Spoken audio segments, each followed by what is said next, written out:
बढ़ते हैं आज की कहानी की ओर। दोस्तों, इस कहानी का अगर आपने वॉल्यूम 1 नहीं देखा हो तो देख लें, लिंक नीचे डिस्क्रिप्शन बॉक्स में दिया गया है। तो चलिए बढ़ते हैं इस कहानी के वॉल्यूम 2 की ओर। दोस्तों, उस शाम जब काम से छुट्टी हुई तो हमेशा की तरह मैं निक्कू भैया की चाय की दुकान पर बैठ गया। अभी मैं चाय पी ही रहा था कि मेरी नजर मनोज भाई पर पड़ी। वैसे तो मेरी कभी मनोज भाई से दुआ सलाम नहीं हुआ था, पर पता नहीं क्यों मैं जब भी उन्हें देखता तो वो हमेशा उदासी नजर आते, मानो उन्हें कोई बात अंदर से खाई जा रही हो। मनोज भाई किसी से बात भी नहीं करते थे, जिस वजह से मैं भी चाहकर भी बात नहीं कर पाया। अभी मैं मनोज भाई की तरफ ही देख रहा था कि तभी मनोज भाई अचानक ही चाय पीते पीते नीचे गिर पड़े। मैं फौरन ही उठा और मनोज भाई को सहारा देते उठाया। अभी मैंने मनोज भाई को उठाया ही था कि मैंने नोटिस किया कि मनोज भाई बेसुध हैं, जिस वजह से मैं और निक्कू भैया मनोज भाई को वहीं के नजदीकी दवाखाना ले गए। डॉक्टर ने मनोज भाई को देखते ही कह दिया कि ये तो बहुत कमजोर हैं, पानी चढ़ाना होगा। मनोज भैया के होश में आते ही उन्हें पानी चढ़ना शुरू हुआ। उस रात मनोज भाई को तकरीबन 3 बोतल पानी चढ़ा। फिर मैं मनोज भाई को अपने साथ ले आया। वैसे तो मनोज भाई मेरे साथ आने को तैयार नहीं थे, पर मेरी जिद के आगे उनकी एक ना चली और मनोज भाई को मेरे साथ आना ही पड़ा। फिर अगले कुछ दिन मनोज भाई मेरे साथ ही रहे और इस दौरान हम दोनों में काफी अच्छी दोस्ती भी हो गई।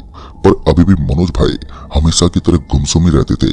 और जब एक शाम जब मैंने मनोज भाई से पूछा, आप हमेशा ऐसे गुमसुम क्यों रहते भैया? आखिर ऐसी कौन सी बात है जो हमेशा आपको घेरे रहती है?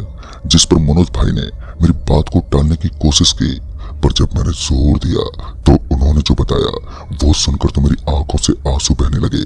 दरअसल उन्होंने बताया कि आज से तकरीबन 7 महीने पहले एक कब्रिस्तान के मालिक ने उन्हें 1 लाख रुपए महीने का झांसा देकर मनोज भाई को एक ऐसे काम के लिए राजी कर लिया, जिसमें उन्हें कब्रिस्तान के दक्षिण हिस्से में बनी झोपड़ी में मनोज भाई को एक मुर्दे को पानी पिलाकर उसके कान में कहना था, सोते रहो। और जिस काम को मनोज भाई ने बीच में ही छोड़ दिया, जिसके चलते इसका खामियाजा मनोज भाई के घर वालों को अपनी जान देकर भुगतना पड़ा। और इसी के चलते मनोज भाई एक जिंदा लाश बन गए थे। मुझे मनोज भाई के लिए दुख तो बहुत हो रहा था, पर साथ ही मेरे दिमाग में उस कब्रिस्तान की 1 लाख वाली नौकरी की बात ने मेरे मन को घर कर लिया था। अब मुझे ये जानना था कि आखिर वो कब्रिस्तान के मालिक की क्या मंशा थी, उस काम के पीछे, और वो मुर्दा कौन था जिसमें जान लौट रही थी। अभी मैं इन सब सवालों में उलझा ही हुआ था कि तभी मनोज भाई वहां से चले गए। मनोज भाई के जाने के बाद मैं ये सोचने लगा कि काश 1 लाख रुपए वाली नौकरी मेरी लग जाती तो मजा ही आ जाता। अगर मनोज भाई थोड़ा और हिम्मत दिखाते और किसी तरह 3 महीने पूरा कर लेते तो आज किसी राजा की जिंदगी बसर कर रहे होते। खैर, फिर जब मैं अगले दिन मनोज भाई से मिला तो मैंने बातों ही बातों में मनोज भाई से और उस कब्रिस्तान के मालिक के बारे में और जानकारी निकालने की कोशिश की, पर कुछ खास जानकारी हाथ नहीं लगी। पर मैंने कोशिश जारी रखी। मुझे जब भी मौका मिलता तो मैं बड़ी ही चालाकी से मनोज भाई से बातें निकालने की कोशिश करता, पर शायद मनोज भाई ने मेरे इरादों को भांप लिया था, जिस वजह से उनसे मतलब की जानकारी बीतते वक्त के साथ निकलवा पाना नामुमकिन सा हो गया। और एक वक्त के बाद मैंने भी हार मान ली, पर मेरे दिलो दिमाग से अभी भी वो 1 लाख वाली बात पूरी तरह से निकली नहीं थी। और एक रोज जब मैं संसा जा रहा था तो बस स्टॉप पर मेरी मुलाकात मनोज भाई से हुई, जिनके साथ कोई था।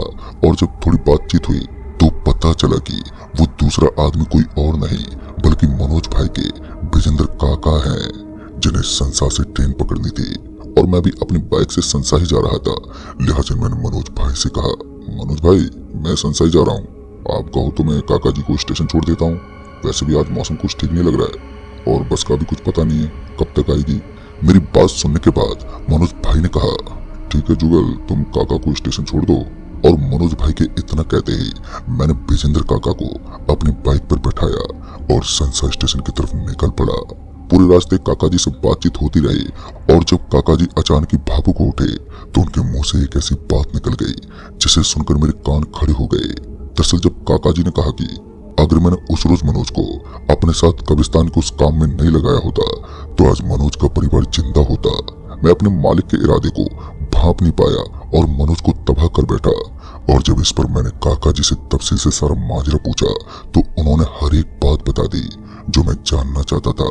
इसी बीच हम संसा स्टेशन भी पहुंच गए और मैंने उन्हें 7 बजे वाली ट्रेन से घर के लिए रवाना कर दिया। काका जी को छोड़ने के बाद अब मुझे उस कब्रिस्तान के मालिक तक पहुंचना था, जो कि रामनगर की कचहरी के पास बंगला नंबर 9 में रहता था। मुझे ये तो पता था कि उस कब्रिस्तान के मालिक से सीधे सीधे 1 लाख वाली नौकरी की बात नहीं कर सकते। मुझे कोई ना कोई तो तिगड़मबाजी लगानी ही पड़ेगी। और कुछ दिन अच्छे से सोच लेने के बाद मैं रामनगर शिफ्ट हो गया और उस कब्रिस्तान के मालिक पर नजर रखने लगा। हफ्ता भर नजर रखने के बाद मैंने नोटिस किया कि वो पूरे दिन में एक बार ही बंगले से बाहर निकलता है, वो भी अपनी काली स्कॉर्पियो में, जिसे उसका ड्राइवर अखिल चलाता है। फिर जब मैंने अखिल के बारे में पता लगाया तो मालूम चला कि वो हर रात 10 बजे ठेके पर दारू पीने जाता है। फिर क्या था, मैंने वहीं दारू के ठेके पर अखिल से धीरे धीरे दोस्ती कर ली। और जब एक दिन मैंने अखिल से कहा, भाई अखिल, मेरा काम छूट गया यार, अगर कोई काम हो तो बताना। जिस पर अखिल बोला, अरे बस इतनी सी बात, कल ही मैं अपने मालिक से बात करके तुम्हारी नौकरी पक्की करवाता हूँ। फिर अगले दिन मुझे अखिल का कॉल आया और उसने बताया कि उसने अपने मालिक से बात कर ली है और मुझे शाम को ऑफिस बुलाया है। ये जानते मैं बहुत ही ज्यादा खुश हो गया। मेरा पहला दांव कामयाब रहा।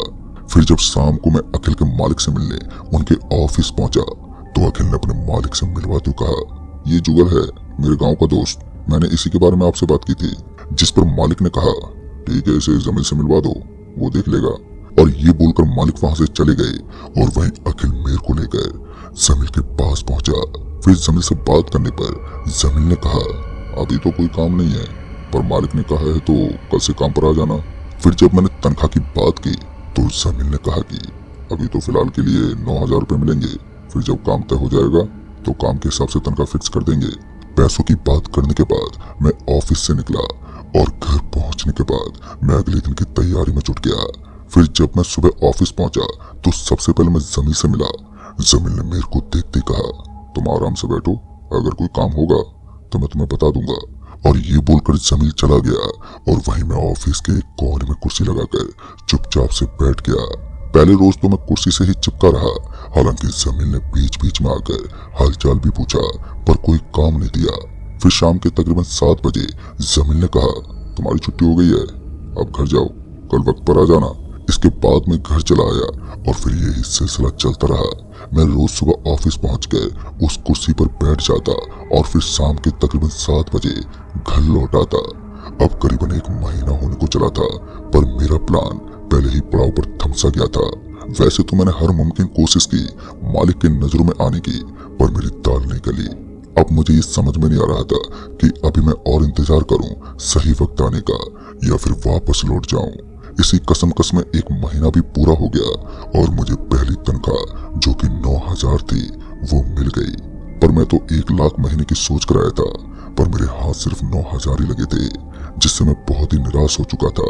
और जब दूसरा महीना भी ऐसे ही गुजर गया तो मेरी हिम्मत ने जवाब दे दिया और मैंने नौकरी छोड़ने का मन बना लिया।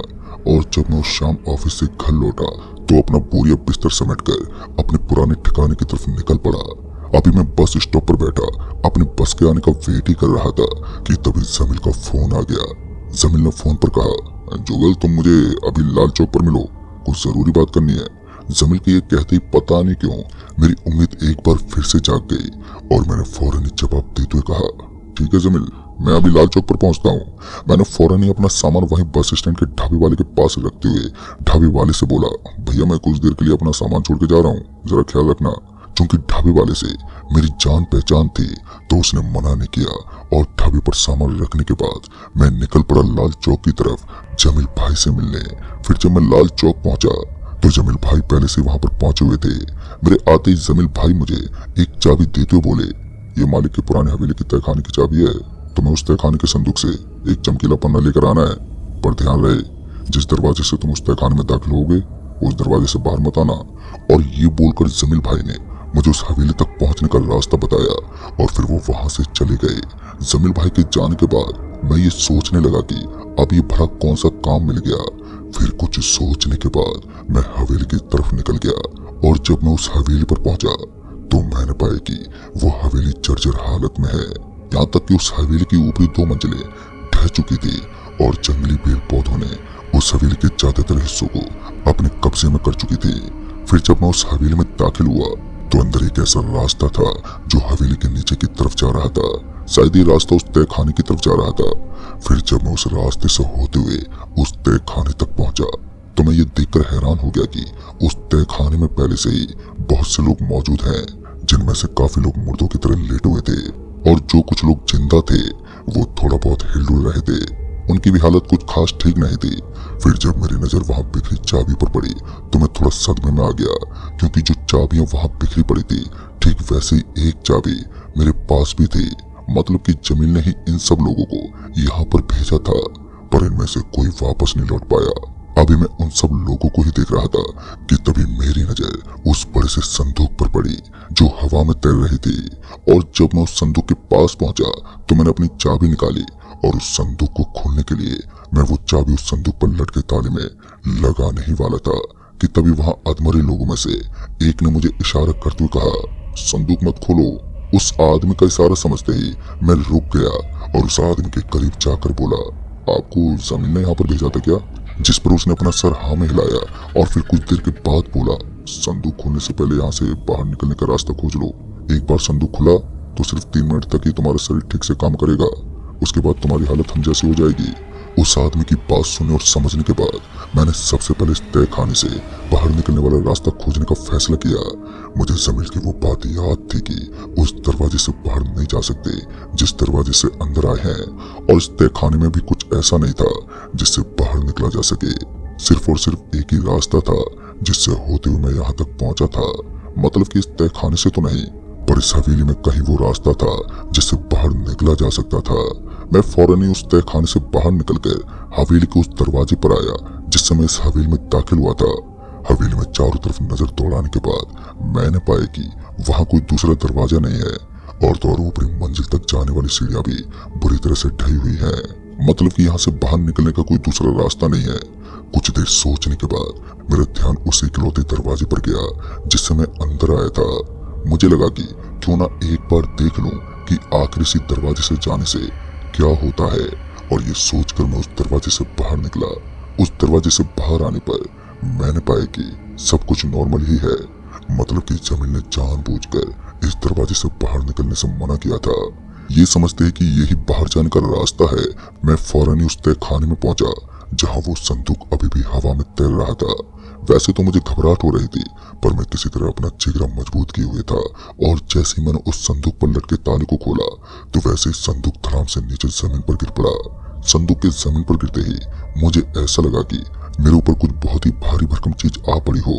अब मैं सही से खड़ा भी नहीं हो पा रहा था, और जब मैंने किसी तरह उस संदूक को खोला तो मैंने देखा कि वो संदूक अंदर से बहुत गहरी है, मानो वो कोई संदूक नहीं बल्कि कोई सुरंग हो।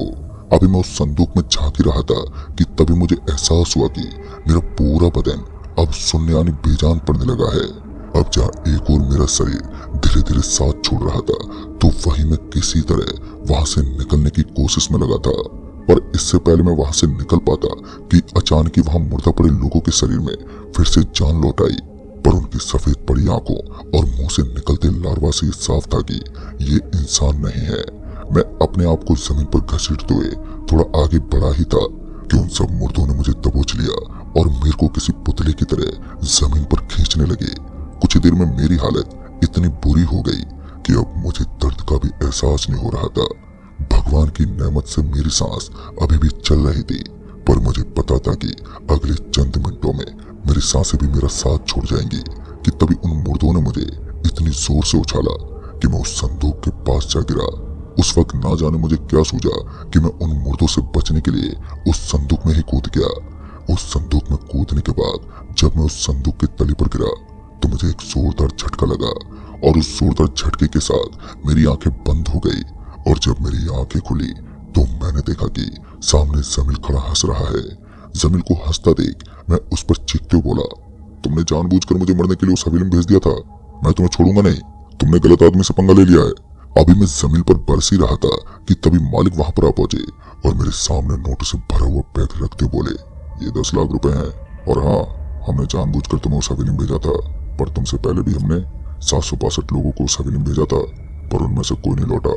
तुम एक इकलौते हो जो उस हवेली से बाहर आए हो, क्योंकि तुम्हारी तकदीर बुलंद है और मुझे एक ऐसे शख्स की तलाश थी जो किस्मत का धनी हो अभी तुम्हारे पास दो रास्ते हैं। पहला ये कि ये नोटों से भरा बैग लेकर चुपचाप चले जाओ, या फिर अपनी किस्मत का इस्तेमाल करके 9 दिनों में करोड़ के मालिक बन जाओ। इतना बोलने के बाद मालिक वहां से चले गए और मालिक के जाने के बाद जमील बोला, कोई भी फैसला लेने से पहले अच्छे से सोच लेना, क्योंकि जो काम अब तुम्हें मालिक देंगे वो इससे कहीं ज्यादा खौफनाक और दर्दनाक होगा। यह बोलकर जमील भी वहां से चला गया और मैं उस कमरे में बैठा सामने रखे पैसों को घूरने लगा और ये सोचने लगा कि क्या करूं। फिर अगले दिन जमील आया तो मैंने जमील से कहा, जमील भाई मैं कुछ तय नहीं कर पा रहा हूँ। जिस पर जमील भाई ने कहा, ये पैसे लो और कुछ दिन अच्छे से खाओ पियो, और जब दिमाग सोचने के काबिल हो जाए तो फैसला ले लेना। जमील भाई के कहने पर मैं वहां से वो 10 लाख रुपए लेकर अपने गांव चला आया। घर पहुंचने के बाद मैं उन 10 लाख रुपए में ऐसे खोया कि मुझे फिर किसी बात की फिक्र ही नहीं रही, और बीतते वक्त के साथ वो ढेर सारे पैसे भी कम होते गए। पर अब तक पैसों की गर्मी मेरे सर चढ़ चुकी थी और मुझे फिजूल के खर्चों की इतनी बुरी लत लग गई थी कि कब मैंने वो 10 लाख रुपए खर्च कर दिए पता ही नहीं चला। और जब मुझे इस बात का पता चला तो तब तक मेरे पास हजारों का कर्जा हो चुका था, पर अभी भी मेरी अकल ठिकाने नहीं आई थी। मैं इस खुशफहमी में था कि जब चाहूं लाखों छाप सकता हूं, और इसी तहस में आकर मैंने वो फैसला ले लिया जो मुझे नहीं लेना चाहिए था। मैं वापस से लौटा और जमील से जाकर मिला। जमील मेरे को देख के समझ गया कि मेरा फैसला क्या है, जिस वजह से उसने मुझे रात के 11 बजे ऑफिस मिलने के लिए बुलाया। और जब मैं ठीक 11 बजे ऑफिस पहुंचा तो मालिक ने देखते ही कहा, जुगल मुझे पता था कि तुम जरूर आओगे।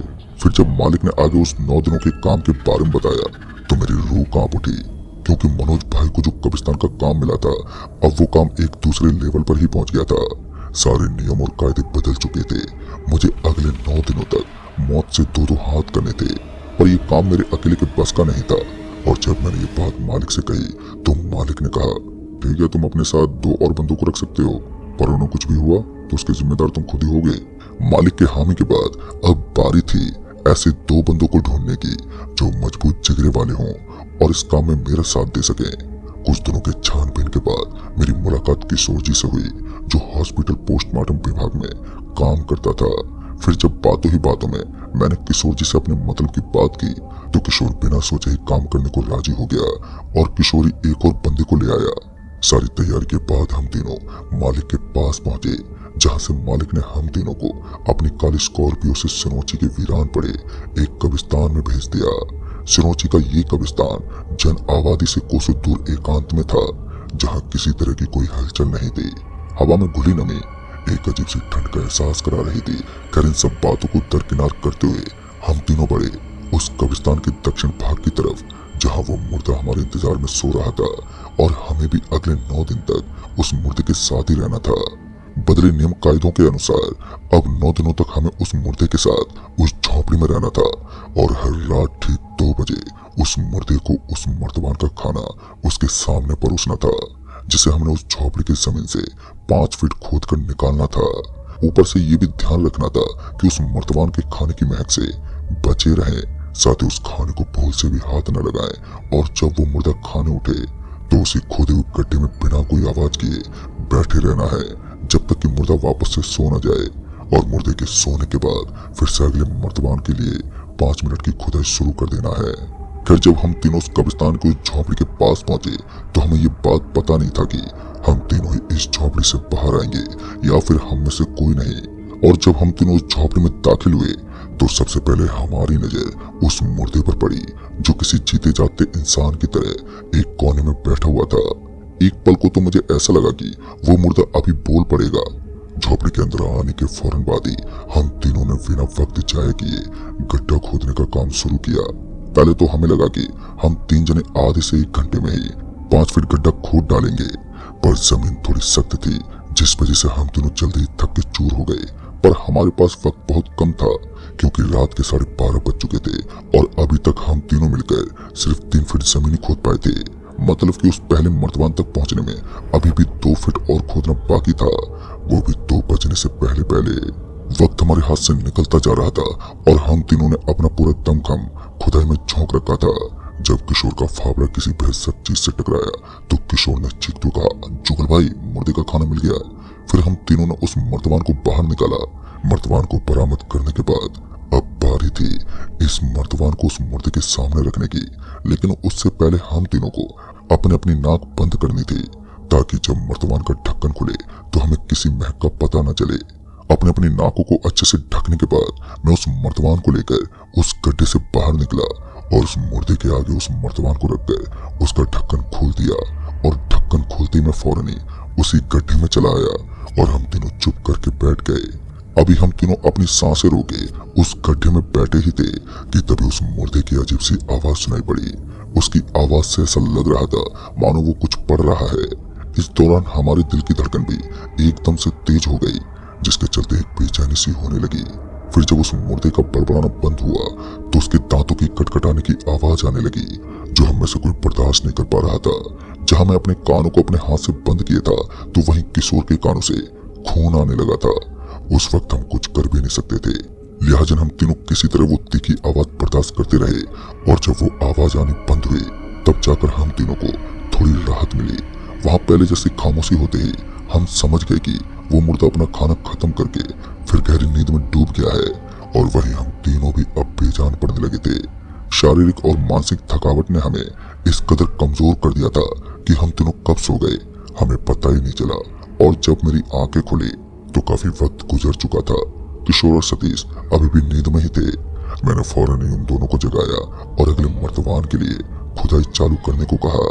और फिर कुछ देर के बाद हम तीनों ने फिर से खुदाई चालू कर दी और अगले 3 घंटों में हमने वो दूसरा मर्तबान भी खोद निकाला, वो भी वक्त से बहुत पहले, जिस वजह से हमें काफी वक्त मिल गया था आराम करने के लिए। और जब रात के 2 बजे तो मैं ठीक पिछली रात की तरह अपने नाक को ढके उस मर्तबान को उस मुर्दे के सामने रखा और उसका ढक्कन खोलकर वापस उसी गड्ढे में आकर चुप करके बैठ गया। और फिर यही सिलसिला चलता रहा और अगले 3 दिनों में हमने आधे से ज्यादा काम बिना किसी बड़ी परेशानी के पूरे कर 5 मर्तबान उस मुर्दे के आगे परोस चुके थे। साथ ही अब हम तीनों को ऐसा लगने लगा था अगले 4 मर्तबान भी ऐसे बिना किसी दिक्कत परेशानी के हम निकालने में कामयाब हो जाएंगे। पर असल मुसीबत तो अब शुरू होने वाली थी। अब तक हम 25 फीट गहरे गड्ढे में थे और 9वें मर्तबान तक पहुंचने पर यह गहराई 45 फीट हो जाती।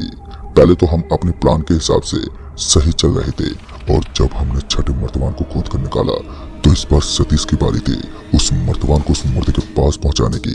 और जब सतीश उस मर्तबान को लेकर ऊपर उस मुर्दे के पास पहुंचा तो हमें कुछ जोर से गिरने की आवाज आई और ठीक उस आवाज के बाद किशोर की चीखने की आवाज आने लगी।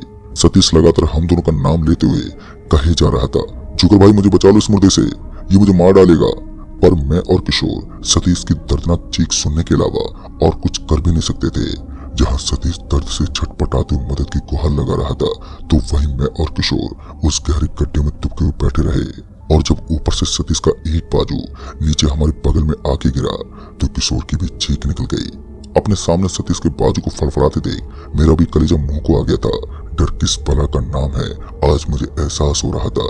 खून से लथपथ सतीश की बाजू को देखकर किशोर उल्टी करने लगा और देखते देखते किशोर उल्टी करते करते ही बेहोश हो गया। और तभी सतीश की एक आखिरी चीख सुनाई पड़ी। उसके बाद गहरी खामोशी के साथ मातम पसर गया और उस मातम के साथ अब मेरी भी हिम्मत टूट गई थी। मुझे समझ में नहीं आ रहा था कि अब क्या करूं। किशोर की सांसें चल रही थी पर वो होश में नहीं था और शायद सतीश उस मुर्दे के भेंट चढ़ चुका था। फिर जब घंटों बाद किशोर को होश आया तो मेरी जान में जान आई। किशोर होश में आते ही बोला, जुगल भाई छोड़ो ये काम, चलो निकलो यहाँ से। जिस पर मैंने किशोर को याद दिलाते हुए कहा, किशोर भाई तुम भूल गए क्या, नियम के अनुसार हम काम खत्म किए बिना यहाँ से जाकर भी नहीं निकल सकते। पर अब किशोर भाई के सर पर डर इस कदर हावी हो चुका था कि मेरे लाख समझाने के बाद भी वो नहीं माने और उसी वक्त काम को अधूरा छोड़कर उस गड्ढे से बाहर निकल गए। गड्ढे से बाहर निकलने के बाद किशोर भाई ने मुझे आवाज देते बोला, जुगल भाई मेरी बात मान लो, चलो मेरे साथ। पर इस पर मैंने किशोर भाई को कुछ जवाब ही नहीं दिया और फिर उस झोपड़ी के दरवाजे के खुलने की आवाज आई, जिससे साफ हो गया कि किशोर भाई जा चुके हैं। किशोर भाई के जाने के बाद अब मैं उस मुर्दे के साथ उस झोपड़ी में अकेला रह गया था। अब मेरे लिए इस काम को अंजाम देना नामुमकिन सा हो गया था, पर इस काम को तो पूरा हर हाल में करना ही था। भले ही मैं अकेला रह गया था पर अब सिर्फ 3 दिनों की बात थी। मैंने बिना वक्त गवाए 7वें मर्तबान के लिए खुदाई शुरू कर दी और जब घंटों पसीना बहाने के बाद वो 7वां मर्तबान बाहर निकला तो मैंने देखा कि इस बार जो मर्तबान निकला था उस पर कोई ढक्कन नहीं लगा था। और जब मैंने उस मर्तबान के अंदर देखा तो मेरा दिल डर से कांप उठा। दरअसल उस मर्तबान में किशोर के कटे हुए हाथ पैर और उसका सिर था। मतलब कि उस दरवाजे से बाहर जाना एक गलत फैसला था। किशोर को उस मर्तबान में टुकड़ों में देखकर अब मेरी हिम्मत नहीं हो पा रही थी कुछ करने की। मैं कुछ देर के लिए चुपचाप बैठ गया और मनोज भाई की बात याद करने लगा, जिससे मुझे याद आया कि मनोज भाई ने जब इस काम को करने से इनकार किया था तो मालिक ने मनोज भाई को इसी मुर्दे से वही बात कहने को कही थी और मनोज भाई ने वैसा ही किया था, जिस वजह से आज भी वो जिंदा है। ये याद आने के बाद मैं भी ये सोचने लगा कि मैं भी मनोज भाई की तरह अगर मुर्दे के कान में जाकर बोल दूं कि मैं ये काम छोड़ रहा हूँ तो शायद मेरी बात बन जाए। अभी मैं ये सब सोच ही रहा था कि ऊपर से उस मुर्दे की आवाज आने लगी और उस आवाज से साफ था कि अगर मैं ऊपर गया तो मेरे हाथ पैर भी सतीश की तरह मेरे शरीर से अलग हो जाएंगे। लिहाजन मैंने मनोज भाई वाला आइडिया ड्रॉप कर दिया और फिर कुछ देर सोचने के बाद एक और आइडिया आया और मैंने फिर से खोदना शुरू किया, पर इस बार नीचे की तरफ नहीं बल्कि ऊपर की तरफ जाने के लिए। तकरीबन 4 दिनों तक मैं जमीन खोदता रहा और जब मैं सुरंग खोदते हुए वापस सतह पर आया तो मैं सिरोंची के उस कब्रिस्तान के किसी दूसरे हिस्से से बाहर आया। सुबह की रोशनी देखकर मुझे एक नई जिंदगी मिल गई। उसके बाद मैं वापस अपने गांव लौट आया, पर बीतते वक्त के साथ मेरी तबीयत बद से बदतर होती चली गई। आज मेरी हालत ठीक उस रहस्यमय झोपड़ी वाले मुर्दे की तरह हो गई है जो अपने आप कुछ नहीं कर सकता। मनोज भाई की बात ना मानकर मैंने जोश जोश में जो मूर्खों वाला फैसला लिया था उसका यही अंजाम होना था। मुझे ये तो पता नहीं कि अब मैं कितने दिन और जीऊंगा, पर आपको ये बता दूं कि अगर आपको कोई ऐसा काम बोले तो भूल कर भी मत करना, नहीं तो आपकी भी हालत मेरी ही तरह हो सकती है। तो दोस्तों इस कहानी में बस इतना ही। कहानी आपको पसंद आई हो तो वीडियो को लाइक शेयर जरूर कर दें और साथ ही हमें नीचे कमेंट बॉक्स में जरूर बताएं। तो मैं जल्द ही मिलूंगा ऐसी एक और कहानी के साथ। तब तक के लिए बाय एंड टेक केयर।